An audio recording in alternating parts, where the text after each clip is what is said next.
মমতা বন্দ্যোপাধ্যায় এখানকার 2 জন লোক নিয়ে ঘুরছে আর মুখ্যমন্ত্রী রাস্তাতে বসে পড়ছে। মমতার এগুলো প্যানিক রিয়াকশন আমার মনে হচ্ছে। মমতা ব্যানার্জি নিজে এত পপুলার, ভবানীপুর মানে মমতা ব্যানার্জি মানে ভবানীপুর। সেইখানটায় মমতা ব্যানার্জি সকাল থেকে বুথে বুথে যাওয়া আর এইসবের নাটকবাজি করার পিছনে একটাই আমার মানে হচ্ছে মন্তব্য, এটাই পর্যবেক্ষণ আমার এটা যে মমতা ব্যানার্জি আর ভবানীপুর সিট নিয়ে নিজে ভীত সন্তুষ্ট এবং তিনি মনে করছেন ভবানীপুর সিটে তিনি হয়তো হেরে যেতে পারেন, আমার যেটা মনে হচ্ছে আর কি।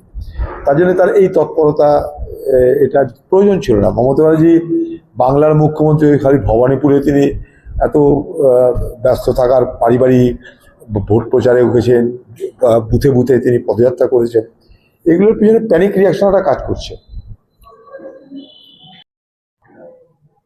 এইখানে তো এনকাউন্টার করেনি, মামলা করে কি করবো জানি না, করতেই পারে। হ্যাঁ, আচ্ছা আচ্ছা, কাকে শ্লীলতাহানি করলো কেউ জানে না। মমতাকে শ্লীলতাহানি করেছে কেউ জানে না। শ্লীলতাহানি কাকে করলো হয়তো করতে পারে কাউকে, মামলা কোর্টে বিচার হবে। তো পশ্চিমবঙ্গে আমাদের কোনো কাউন্টার এবং এনকাউন্টার কাউকে দেখার দরকার। এখানে বাংলার মানুষ ভোট দিচ্ছে, এখানে এইসব টিভি বানাতে এত হইহট্ট করে কোনো দরকার ছিল না। কে কাউন্টার কে এনকাউন্টার, এসব হিন্দি সিনেমার যে বাতাবরণ তৈরি হচ্ছে পশ্চিমবঙ্গে, এগুলো কোনো দরকার ছিল না।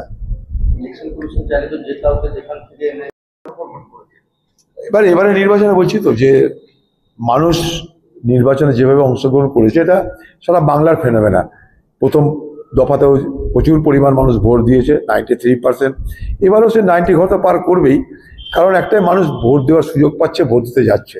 মানুষ মনে করছে ভোট দেওয়া যায় তাই মানুষ যাচ্ছে। পাশাপাশি এসআইআর মানুষকে তাড়া করছে। মানুষ মনে করছে যে নির্বাচনে অংশগ্রহণ না করলে আগামী দিনে নাগরিকত্বের পরিচয় সংকট হতে পারে। এই দুটো বিষয়। বিরোধীদের সঙ্গে সুসম্পর্ক রয়েছে, চুপ হবে না পার্থ, উত্তর দেবে পার্থ। কার পায়ে দিয়ে পাতানো পরিবর্তন কাম্য নয়। দলের ভিতে কেউ টোকা দিয়ে ফেলেছে, দলের নেতা চুপচাপ যোগাযোগ রাখছে। আমাকে রাজনীতিক তাজবিন করা যাবে না, বলেছে। চোরের মুখে রাম কাহিনী এখন শুনতে হবে বাংলার মানুষকে। এইসব কথা কি মূল্য আছে, কে কোথায় কি বলছে না বলছে। বলো, বিজেপির সুইচ ঢেকে রাখার অভিযোগ বিজেপি দেখা গেছে শুধুমাত্র তৃণমূলের কাছে, বাকিগুলো ওগুলো তৃণমূলের, এগুলো পুরনো কায়দা। এগুলো তৃণমূলের রিগিং করা কতগুলো কায়দা, এগুলো কিছুই না। এটা আগেও হয়েছে, আগেও নির্বাচন হয়েছে। তৃণমূল পার্টির এগুলো রিগিং করা কাজে সেলোটাইপ মেরে দেওয়া না, এখানটায় তোমাকে ভোট দিতে যেও না। তৃণমূলের চালাকি এগুলো।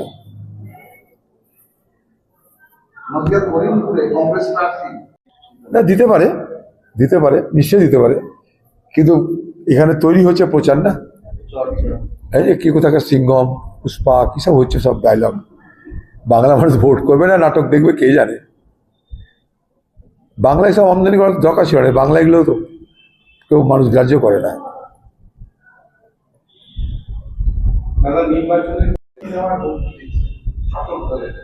কে কাকে দেখবে নির্বাচনের পরে প্রমাণ পাওয়া যাবে। দেখা দেখির গল্প শেষ। মুর্শিদাবাদে কংগ্রেস দেখে নিয়ে তো ভোটে অংশগ্রহণ করেছে। দেখা দেখিতে আমরা অভ্যস্ত আছি, দেখা দেখি আমরাও জানি।